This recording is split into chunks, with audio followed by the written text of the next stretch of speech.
Asambleísta Rosana Alvarado.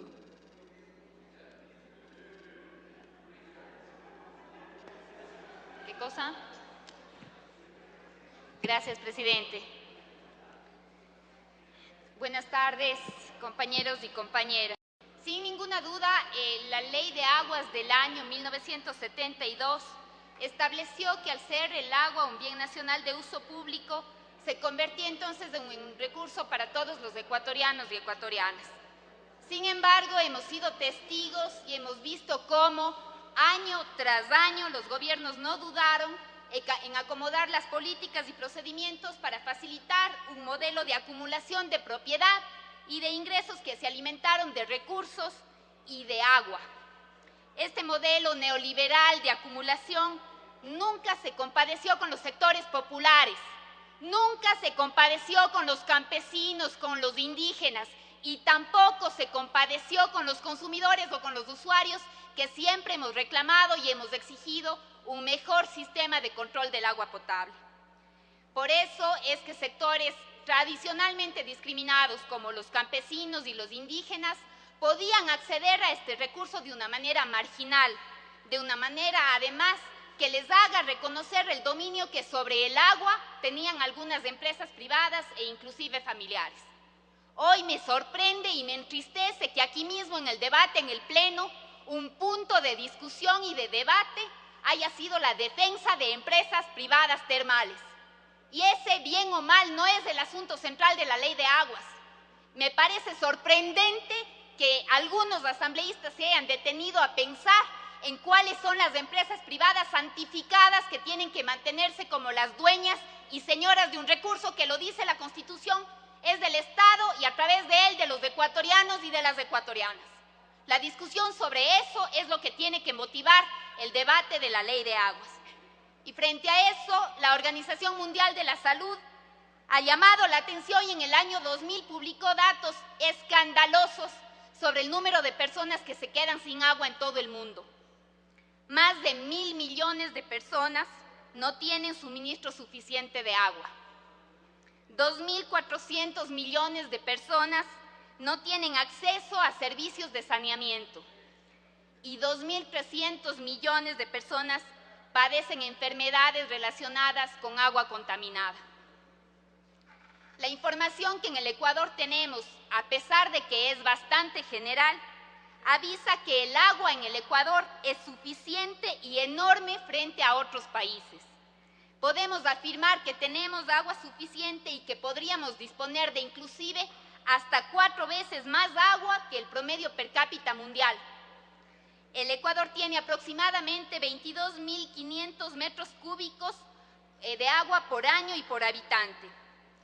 Pero frente a esta gran disponibilidad, hay varias cuestiones y varias interrogantes que esta ley tiene que contestar y que esta ley tiene que responder.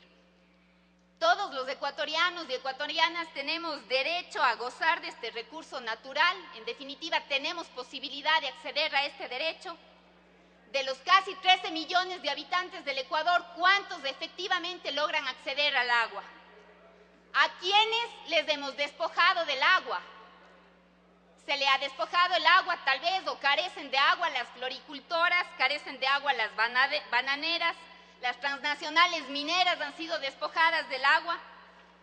Un estudio del Foro de los Recursos Hídricos, cuyos datos voy a mencionar en este debate, nos demuestra que, por ejemplo, en la provincia de Imbabura, en sectores como Salinas, Urcuquí y San Blas, los hacendados captan el 91% del caudal, con lo que apenas un 9% restante puede ser distribuido entre medianos y pequeños productores. Los campesinos se quedan sin agua mientras el recurso se acumula en grandes vacíos y grandes empresas. En la provincia de La Suay, en el caso del río Rircay, tenemos un caudal de 7.200 litros por segundo, pero el 8% de las concesiones que se quedan en manos de familias, el 8% de las concesiones se quedan con el 77% del agua. Ni siquiera la reforma agraria, con todos los cambios que trató de implementar, pudo hacer algo por el tema de la redistribución del agua. De manera que esta ley no puede ni de lejos permitir que el capital nuevamente sea el que mande sobre el derecho al agua y que se perpetúe la inequidad dejando para el pueblo lo indispensable para no morir, porque así es como se ha venido dando la ley. Esta inequidad en el acceso al agua solamente ha servido para recordar que la fuerza de trabajo precaria es la que tiene que reproducirse bajo el recordatorio dominante de la propiedad. No podemos entonces olvidar los tapes de los ríos, que cuando los ríos se desvían parcial o totalmente y que esto es realizado por industrias o por hacendados sin ningún tipo de autorización estatal. Tampoco podemos olvidar, esta ley tampoco puede olvidar que en importantes plantaciones del Ecuador, como por ejemplo en el caso del banano, del 100% de la superficie regada, casi un 54% se encuentra sin autorización alguna para este tipo de actividad. El Comité de Derechos Económicos, Sociales y Culturales de las Naciones Unidas, en la observación número 15, plantea que el agua debe tratarse como un bien social y cultural y no fundamentalmente como un bien económico. El modo en el que se ejerza el derecho al agua también debe ser sostenible, de manera que este derecho pueda ser ejercido por las generaciones actuales y futuras. Por ello, espero que la Comisión también incluya dentro del artículo 25, cuando habla de las dimensiones para la accesibilidad al agua, una dimensión más que es la de la no discriminación, pues las 4 son las que se encuentran en la observación número 15 del comité.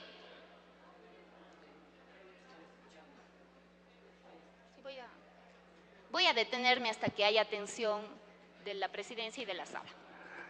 Le pido, señoras asambleístas, que por favor, los que están conversando, prestemos la atención a la compañera. Continúe, por favor. Otro punto que merece que se discute en esta ley y que también ya el presidente Cordero mencionó es el relacionado con las tarifas. En los sistemas públicos de riego, donde coexisten usuarios y productores, actualmente se crea una trampa tarifaria. En términos aparentes, todos pagan un monto similar por litro de agua por segundo, pero cuando se hace un cálculo tomando en cuenta la cantidad de metros cúbicos utilizados en un año, resulta, por ejemplo, que los valores pagados son muy diferentes y que, por ejemplo, en la provincia de Cotopaxi, los floricultores que utilizan 1.450.000 metros cúbicos por año llegan a pagar $914, mientras que los campesinos que utilizan un volumen anual 4 veces menor llegan a pagar $8.740. Esto sucede pese a que existe una sola tarifa generalizada para todos.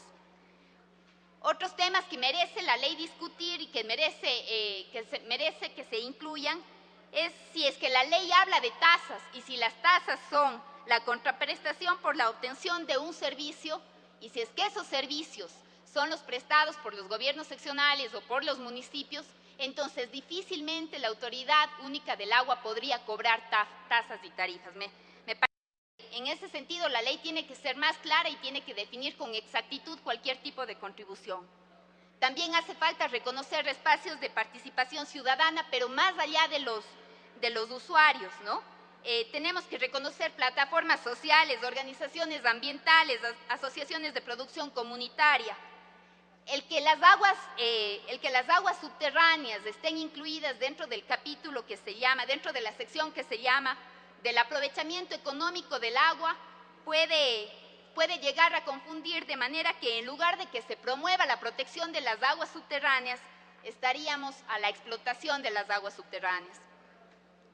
De todas maneras, y creo que aquí lo fundamental es eliminar cualquier tipo de visión que nos conduzca a que solamente se tiene que responder lo que sucede con el agua mientras no llegue a ser potabilizada y que no llegue a ser utilizada por la mayor parte de los ecuatorianos y ecuatorianas. Me parece que en este punto a la Comisión todavía le falta trabajar como lo ha venido haciendo, como lo ha venido haciendo, y merece que esta ley responda también sobre el control del agua potable, sobre las normas que debe cumplir el agua potable, las sanciones a las infracciones a aplicar para el caso de quienes prestan un mal servicio de agua potable. Necesitamos también, el texto no nos da ninguna indicación sobre la determinación del caudal ecológico, solo habla de caudales mínimos.